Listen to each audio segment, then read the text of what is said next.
j'étais trop idéaliste. J'ai voulu trop travailler sur l'open source.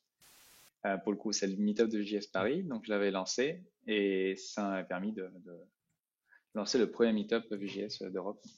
Clairement, si tu arrives à comprendre la code base de le Vue 2 avec 8 génériques dans un type, je pense que tu as un niveau assez avancé, oui. Et je pense que je continue à lire le code d'autres personnes en fait.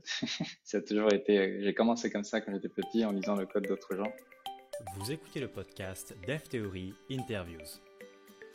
Des discussions autour du JavaScript avec ceux qui l'utilisent au quotidien. Qu'ils soient développeurs front ou back-end, freelance ou employés, CEO ou CTO. Nous allons parler de l'écosystème JavaScript avec toutes ces personnes qui y contribuent. Écoutez-nous aujourd'hui pour ce nouvel épisode de Dev Theory Interviews. Bonjour à tous, c'est Brian de Dev Theory et aujourd'hui on se retrouve dans une nouvelle interview avec Eduardo.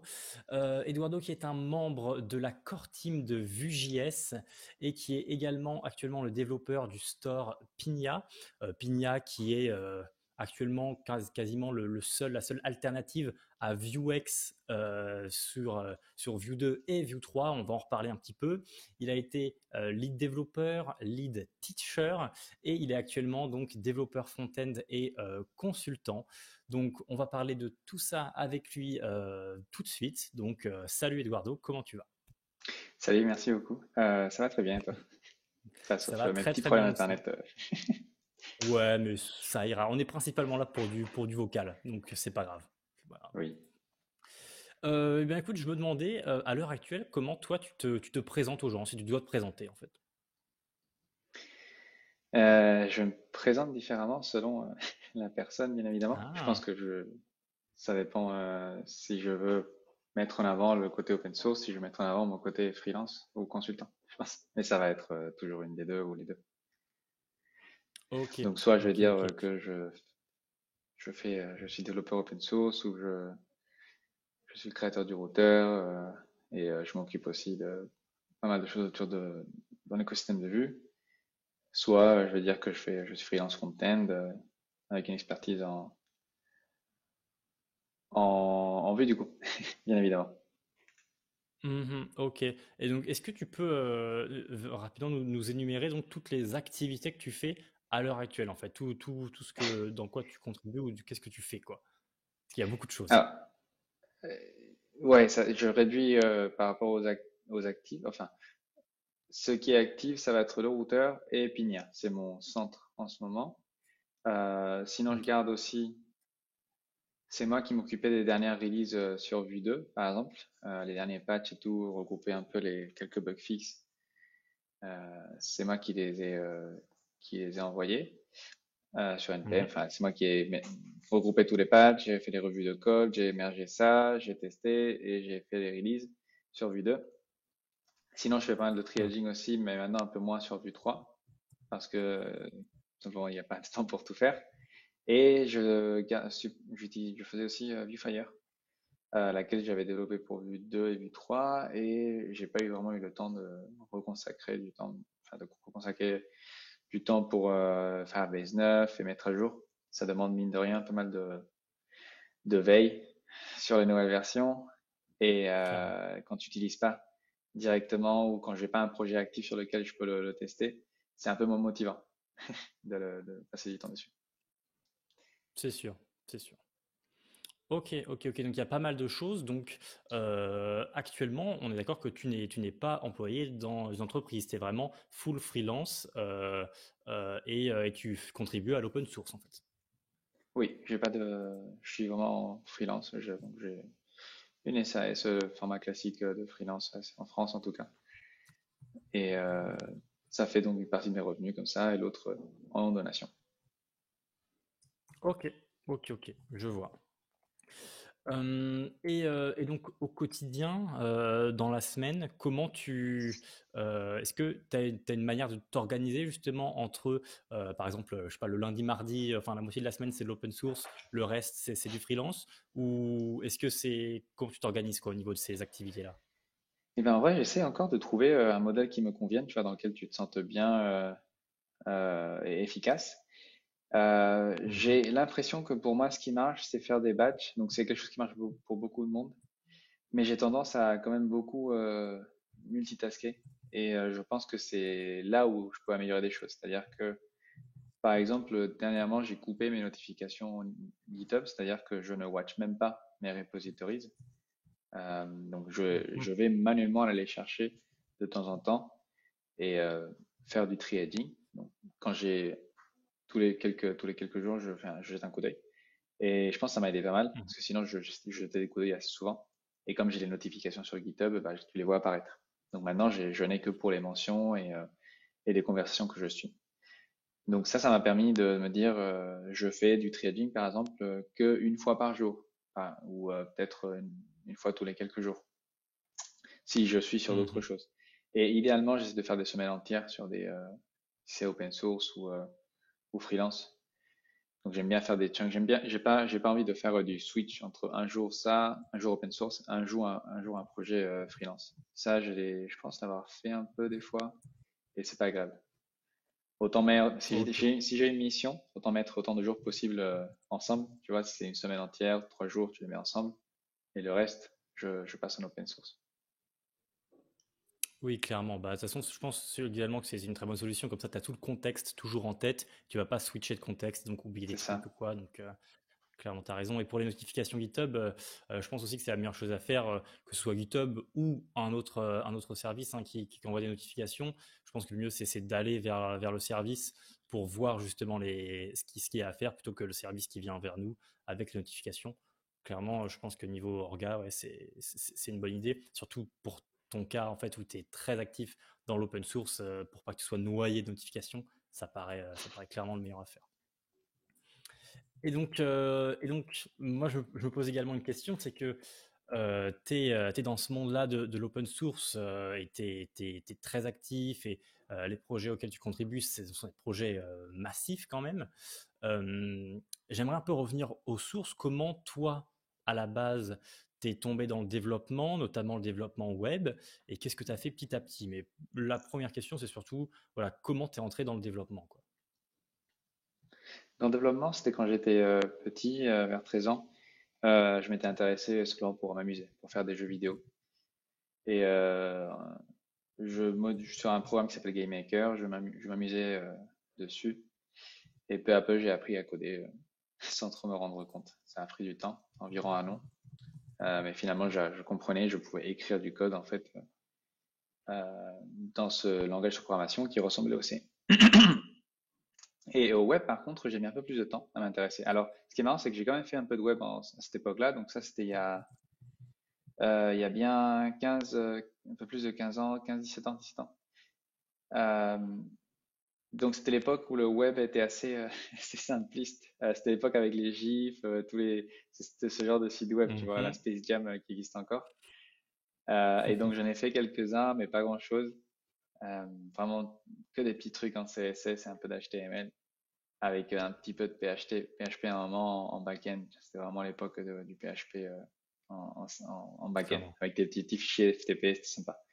Et après, j'ai laissé ça un peu de côté. Et en école d'ingé, donc j'étais en France à ce moment-là, je voyais il y avait Node.js, donc je pense que c'était la version 0.10 ou même avant, sûrement. Et on commençait à avoir des environnements de travail avec le JS qui étaient plus sympas, notamment avec NPM, Browserify, où on avait plus, où je commençais à dire, ah, JS, c'est plus juste un petit toy language, c'est plus juste un petit langage de scripting avec lequel on fait quelques petites manipulations dans nos pages web. Et j'ai vu qu'il y avait énormément de marché aussi de travail. Parce que c'était du coup vers la fin, pas vers la fin, mais ma deuxième année d'études d'ingénieur. Donc il me restait encore juste deux. Et je commençais à regarder un peu quelles étaient les opportunités laborales, enfin, pardon, de travail. Et le web, il y en avait beaucoup, vraiment beaucoup d'opportunités et beaucoup de choses autour de Node.js et de plus en plus de front-end. Donc ça, c'était il y a 8 ans, je crois. 7 ans, 8 ans. J'ai un peu de mal à voir. Ok, ouais, donc vraiment les débuts de Node.js, NPM et tout ça, quoi. C'est ça. Et puis à partir de Ok, là, donc oui. Je sais pas Ouais, vas-y. Donc pour Vue.js, si on finit par pour comment on est arrivé à Vue.js, bah écoute, j'ai commencé en agence comme beaucoup de devs. Donc on faisait, j'étais full stack, donc le classique. Hein. Je pense que c'est un peu moins à la mode maintenant, mais il y a 7 ans, c'était un truc qui était vraiment à la mode. Il y en avait des full stack partout. Et il y avait beaucoup d'AngularJS, par exemple. React, on commençait à avoir un petit peu. Il y a même je crois qu'il n'y avait pas React Native encore. Ou ça c'est sorti j'étais sur AngularJS. Et donc j'apprenais AngularJS sur des projets et je commençais à des fois m'embêter dessus. Tu vois, je me disais c'est quand même lent sur pas mal de projets, on sans faire grand-chose de complexe. Et Mhm. je trouvais ça verbeux, très lourd. Je trouvais ça verbeux et lourd à l'utilisation en tant que développeur. Donc je cherchais autour les autres projets qui existaient. Donc à l'époque, c'était aussi l'époque où tout le monde sortait des frameworks front-end. Enfin, il y avait des frameworks front-end tous les jours presque. En exagération, c'est ce qu'on sort souvent, mais sans exagération, il y en avait facilement tous les mois, hein, par contre. Et Vue.js était un des frameworks qui existait. Ils se connaissaient sous le nom de librairie à l'époque, mais bon, c'est tout un point, tout est relatif, comme on dit. Et Oui. j'ai commencé à tester, à lire la documentation, et je trouvais que le modèle de réflexion s'alignait très bien avec le mien. C'est-à-dire que à chaque fois que je voulais faire des choses, j'arrivais à presque anticiper la syntaxe ou anticiper le pattern à utiliser qui serait documenté dans la documentation. Et ça m'avait beaucoup motivé. J'ai commencé à le pousser un peu dans l'agence dans laquelle j'étais. Et à un moment donné, Evan a demandé pour créer une core team parce qu'il commençait à avoir pas mal de travail à faire. Et moi, à cette époque, j'étais déjà assez actif dans les issues, à répondre et tout. Donc, j'avais demandé, j'avais participé à ça et j'avais été admis dans la core team, donc avec une quinzaine, un peu moins d'une vingtaine, je pense, de développeurs sur un Slack dans lequel on a commencé à Ok. parler. Ok, ok. Et ça, là, on est vers quelle année? Je pourrais me tromper facilement de un an ou deux, mais je crois que c'est 2015-2016. Ok, ouais, ok. Donc c'est vers là que la core team a été créée. Et toi, tu as directement fait partie justement de cette core team-là parce que tu étais déjà assez actif dans le projet Vue, quoi. Ok. C'est ça. Quand, pour les utilisateurs qui ne savent pas forcément, quand ils parlent de Evan, on parle de Evan You, c'est le créateur hein, de Oui, Vue.js, radio, tout simplement. c'est ça. Ok, ok, ah oui, je pensais que c'était plus récent, je pensais que c'était lié pas forcément Pina, mais un peu avant, quoi. Mais non, en fait, Pina est arrivé bien Ah non, après non. le fait que tu sois dans l'accord team de vue, quoi. D'accord. Ok, ok. Et donc, à quel moment parce que j'ai vu donc que c'était passé de lead développeur donc dans une agence à lead teacher, et à quel moment tu as fait ce switch et également qu'est-ce que c'est un lead teacher? Parce que j'ai vu ça sur ta page LinkedIn et j'avais jamais vu ce terme de Oui. lead teacher. Et ben, ce switch, je l'ai fait donc après l'agence, j'ai arrêté pour me dédier plus à l'open source, mais c'était un peu trop tôt en vrai. C'est-à-dire qu'il n'y avait pas encore de façon pour moi de me rémunérer correctement.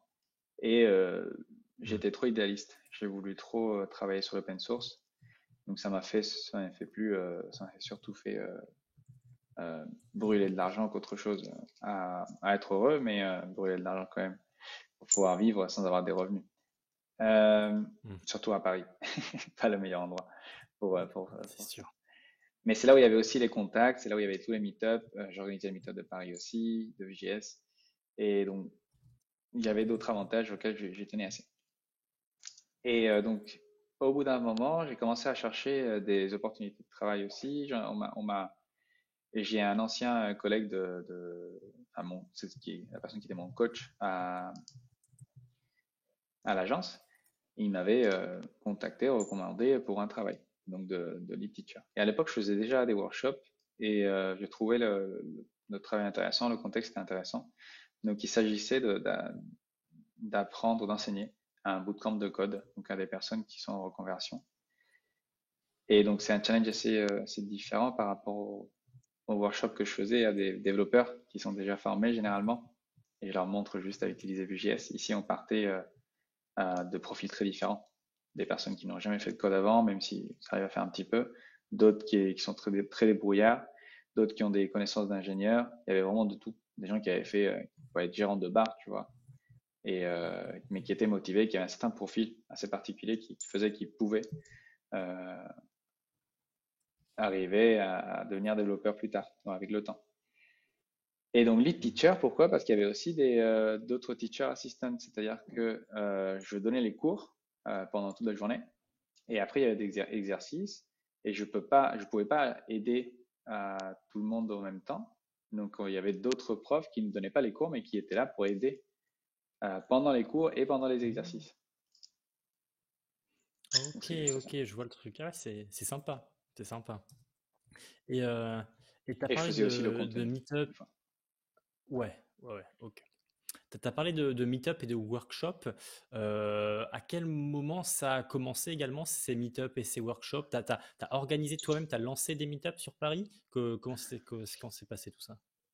Alors du coup, le meetup, c'était aussi pendant l'agence. Donc ça remonte encore. Mhm. C'était avant de rejoindre la core team, je crois. Euh, j'ai du mal à voir la date, mais on peut le retrouver sur meetup.com. Pour le coup, c'est le meetup de JS Paris, donc je l'avais lancé et ça m'a permis de lancer le premier meetup VJS d'Europe. Enfin, pas de lancer Ok, le premier meetup, classe. mais d'organiser le premier meetup donc, en termes de date. C'est-à-dire le premier meetup qui s'est Ouais. passé était à Paris, en Europe, et c'était le VJS Paris. Donc, avec le Ok, Covid, cool. c'est énormément calmé, hein, mais sinon, c'était plutôt actif. Il y a une équipe. J'ai passé un peu en derrière, c'est-à-dire que j'ai essayé de déléguer ça le plus possible. Je pense que j'ai pas très bien réussi, mais comme il y a eu le Covid, c'est un peu difficile à juger. Et, euh, C'est sûr. et donc, au début, je faisais très souvent des talks parce que c'est très difficile de trouver des speakers. Mais au fur et à mesure, on avait de plus en plus de speakers, jusqu'au Covid, où là, ça a été, c'est mort. Il est encore là, hein, mais Ok, c'est un ok, peu ok. mort. Ok, je vois. Et actuellement, tu travailles toujours dessus ou t'es plus dedans? Je suis dedans, mais ni moi, ni je pense que personne dans l'équipe fait grand-chose parce que c'est toujours pas possible en fait de faire des événements en personne. C'est que des événements remote. Et bon, et Mhm. je ne sais pas pour le reste de personnes de l'équipe parce que j'ai pas trop demandé. Pour moi, ça perd complètement l'intérêt le meet-up, qui était surtout l'histoire de rencontrer des personnes et parler. À distance, c'est pas pareil. Ça vaut plus la peine du tout. Ouais, ouais. C'est juste vraiment informationnel, quoi. Ouais, Il y a pas de relationnel, quoi. Ok. exactement. Ok, ok, très cool parce que faut quand même dire que actuellement tu fais partie de certains meet-up online et tout. Pour ceux qui nous écoutent, à l'heure où on enregistre ce podcast, c'est le 27 janvier. D'ici une heure ou deux, tu vas faire une apparition donc pour parler de Pigna dans la conférence Vue.js Nation, dans laquelle de très nombreuses autres personnes également vont faire vont parler quoi, notamment pas mal de gens de chez Nux3, Evan New.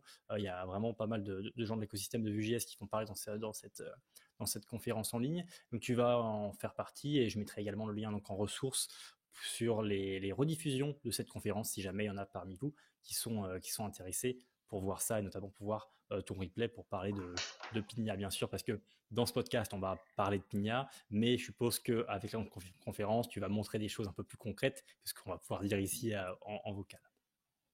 C'est ça. Ça sera pas mal de Euh, démos aussi. ouais, ouais, pas mal de démos, super. Ok, super. Ben écoute, je pense qu'on peut parler justement de Pigna. J'aimerais beaucoup parler de Pigna. Pourquoi? Parce que ça fait pas si longtemps que personnellement je l'utilise.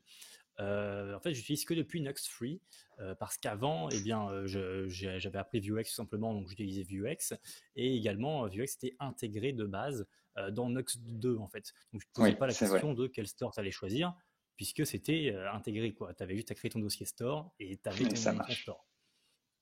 Mm. Et j'ai découvert justement que sur Nextfree que Vuex après n'était pas intégré de base. Je ne sais pas s'il compte le faire ou pas parce qu'il y a encore pas mal de modifications, mais je suppose que non parce que justement Pina prend de plus en plus d'importance, en particulier dans l'écosystème Vue.js 3. Actuellement, Evan New, encore une fois le créateur de Vue.js, recommande d'utiliser Pina en tant que store et non plus Vuex alors qu'il y a une version de Vuex, la version 4, qui est compatible avec Vue.js 3. C'est Donc, ça. après cette introduction de Pinia, moi j'aimerais bien que tu nous dises qu'est-ce que Pinia, pourquoi tu as commencé à le créer en fait. Donc Pinia, c'est une solution de state management, donc on appelle ça un store aussi. Enfin, c'est plus spécifiquement un store dédié à Vue 2 et Vue 3, basé sur l'API de composition. Donc, il y a une API qui a été créée pour Vue 3, mais qui marche également avec Vue 2. Et donc, ça a une approche beaucoup plus simple que d'autres stores et un focus vraiment sur le typage, les plugins et les DevTools. Donc, je l'ai créé parce que les TypeScript en Vuex étaient horribles, tout simplement. Ça a toujours été très dur. Comme Vuex existe avant cette ère de TypeScript où tout le monde faisait du TypeScript, on s'est habitué à ces suggestions, autocomplétion qui sont vraiment, vraiment sympas et qui aident vraiment au développement. Et ben, il se trouve que l'API n'était pas propice au type. Et même Vue 2, en fait, a souffert de ça. Ça existait avant TypeScript, tout court. Et les types sont extrêmement compliqués. Si on lit les types dans la code base de Vue 2, c'est un peu un enfer. Donc, dans Vue 3, ils sont complexes pour gérer plein de choses. Mais en Vue 2, c'était encore pire. C'était encore plus complexe que ça. Et des fois, tu as des génériques à 8. Enfin, tu as des types à 8 génériques, par exemple. C'est des choses que tu Ah oui, trimbales quand même. de type à type, en fait. Donc, tu trimbales. En gros, ça va être les data, les props, les méthodes, tout ça. Chacune va être un générique.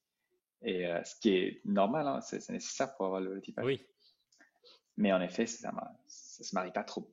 Et donc, ça a été un de mes projets pour pouvoir approfondir ça. J'en ai fait plusieurs avec essayer de faire Vuex en TypeSafe.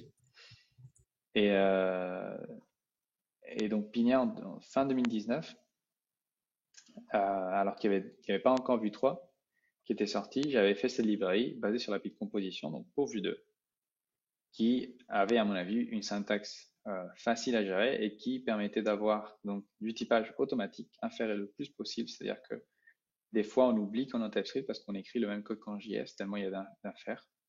Euh, avoir une intégration donc avec l'API de composition internement.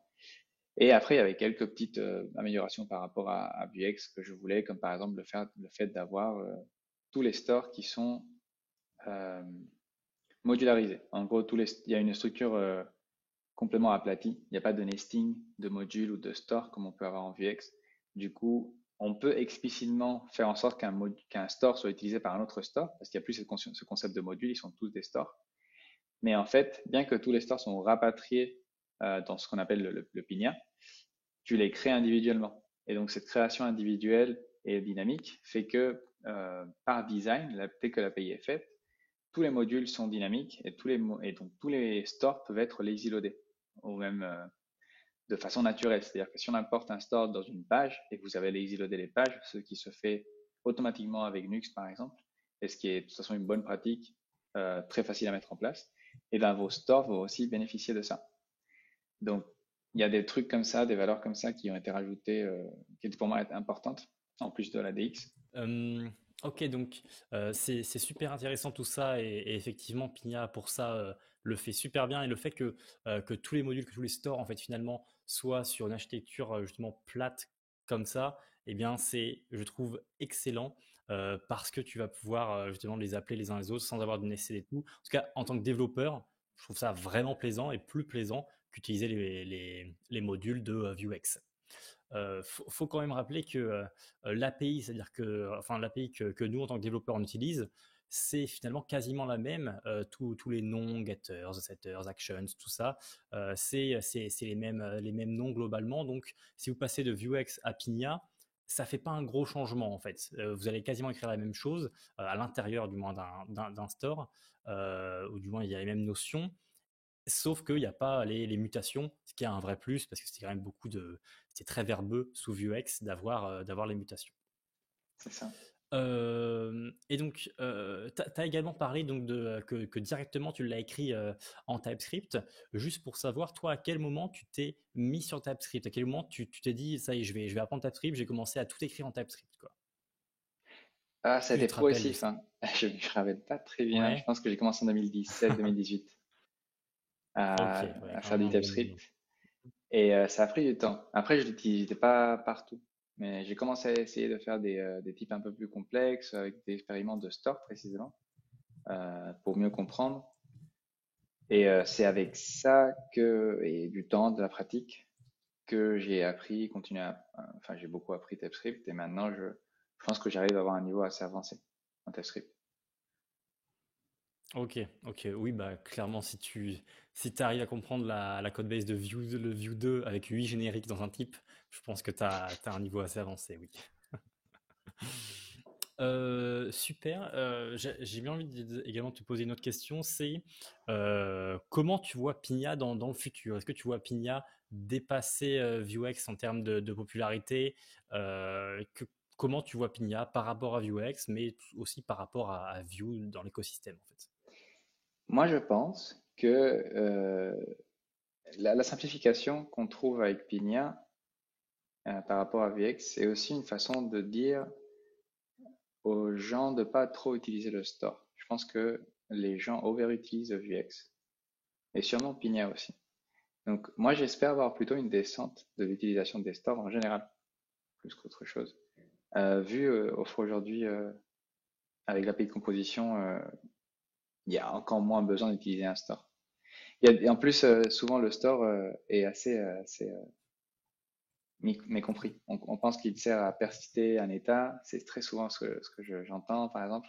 Ah, comment je persiste l'état? Je sais pas combien de plugins il y a pour Pygna pour persister l'état. Donc, qui dit persister dit local storage, hein. Ça Mhm. doit être genre le cas d'usage le plus, plus recherché par les développeurs.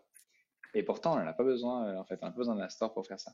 Donc, moi, je dirais même que j'espère que Pygna soit pas si utilisé que ça, comparé à Vuex, qu'il soit moins utilisé.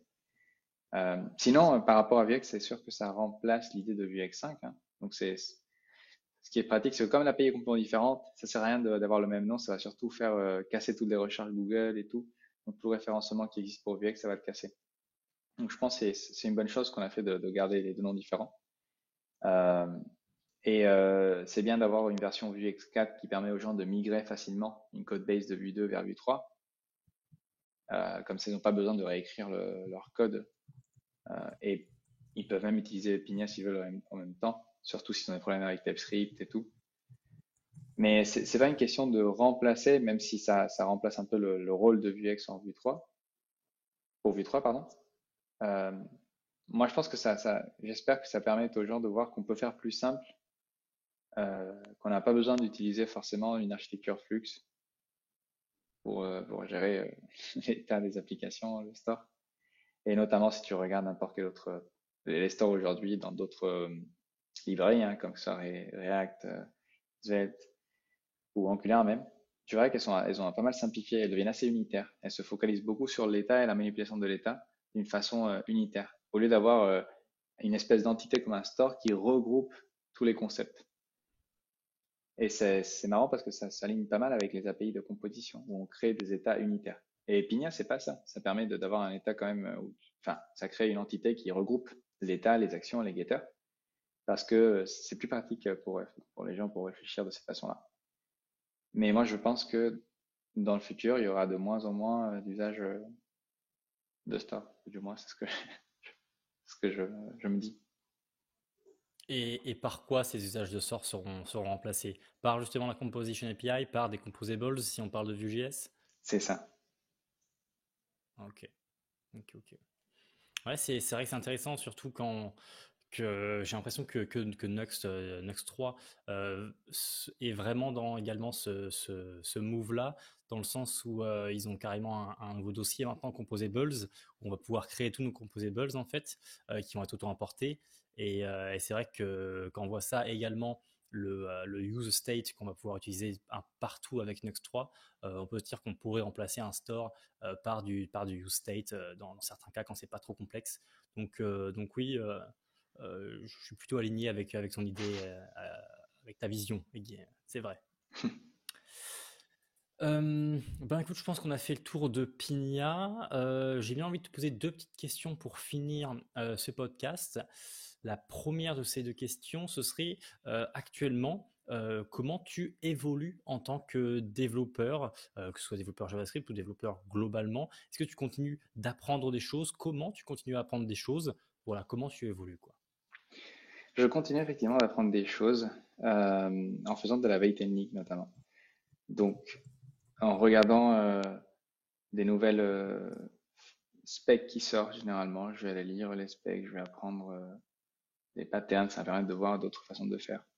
Et je pense que je continue à lire le code d'autres personnes en fait.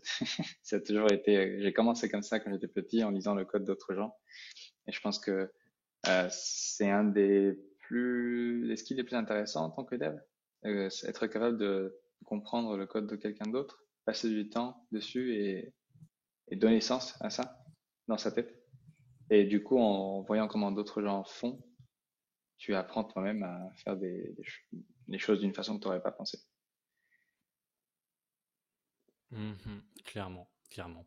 Ma deuxième question, c'était est-ce que tu as un conseil que tu donnerais aux développeurs? Mais ça a l'air déjà d'être un conseil, ça. Si c'est pour Est-ce aller plus que... loin, oui. C'est pour apprendre, je Oui, pense que voilà. c'est une bonne façon, oui. Lire du code open source, donc sur des projets. Alors il faut trouver, parce que bah, des fois ils sont pas du tout commentés et tout, donc c'est pas évident. Euh, Mhm, mais aussi par exemple essayer de corriger des bugs, lire des pull requests quand on n'arrive pas à corriger, tu vois, un bug, ça peut aussi t'apprendre. Surtout, c'est comme si tu essaies de résoudre un problème, donc tu passes du temps dessus, et après on te donne la solution quand t'es pas arrivé. C'est quand même assez sympa de pouvoir avoir la solution. Alors que souvent quand on fait des problèmes de notre côté, on n'arrive pas toujours à avoir une solution. Et des fois, on n'a jamais la solution. On ne peut pas progresser mhm, dans cet état. Avec les projets open source, si tu regardes une issue, un bug report, que tu essayes de la corriger, de le fixer, que tu n'arrives pas ou que tu arrives à moitié, c'est pas grave parce qu'au moins tu as pris le temps de rentrer dans le problème. Donc si après tu vois une pull request qui s'ouvre et qui permet de corriger le bug comme il fallait, ça te permet d'aller voir la correction et d'apprendre, parce que vu que tu connais déjà tout le contexte du problème, vu que tu t'es rentré dedans, tu pourras lire cette pull request et comprendre qu'est-ce qui s'est passé, qu'est-ce que tu n'as pas compris, ou là où tu as manqué de connaissances, et tu progresseras comme ça. clairement, clairement. Je trouve que c'est un excellent conseil que moi-même je vais essayer d'appliquer plus. Écoute, je te remercie beaucoup pour cette interview. Ça m'a fait plaisir de te parler. Ça fait plaisir de découvrir tout ça, d'en savoir un peu plus sur toi, sur Pigna, et les conseils que tu peux donner aux autres développeurs. Je te remercie beaucoup d'être passé là et puis je te souhaite une très bonne conférence à venir et globalement une bonne aventure dans le monde de l'open source qui continue, j'espère. Merci beaucoup. Dernière chose, j'enregistre cette petite phrase juste après l'interview. Eduardo recherche encore bien sûr des sponsors pour financer son travail open source. Donc si jamais par exemple vous êtes une entreprise qui est liée de près ou de loin à Vue.js et que vous avez un budget dédié à l'open source, alors n'hésitez pas à sponsoriser Eduardo sur GitHub. Je vous mets le lien de cette page-là juste en dessous en description du podcast ou de la vidéo selon là où vous regardez. Voilà tout.